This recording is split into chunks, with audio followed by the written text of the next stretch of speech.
তোমার জন্য সবচেয়ে সহজ হইল তুমি মুমিন হয়ে যাও।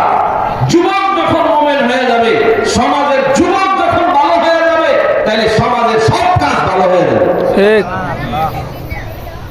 যুবকরা যেটা সিদ্ধান্ত নেয় সমাজের ভিতরে সেটাই হয়।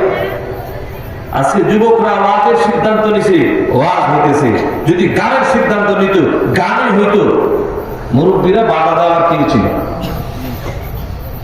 মুরব্বীরা বাধা দেওয়ার দিলেও মানত না।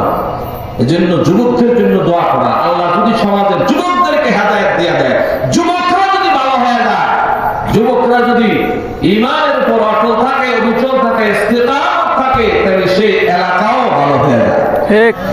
যেন যুবকদের জন্য আমাদের বুড়া মানুষ যারা বাড়িতে কাজ নাই, অনেক সময় দেখবেন যুবকরা নামাজ পড়তে গেলে টিটকারি না আছে না?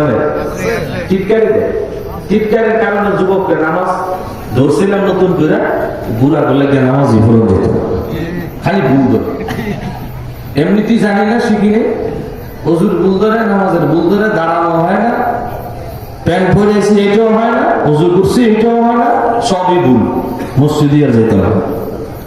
এরকম না, যুবকদেরকে আদর করে শিখায়।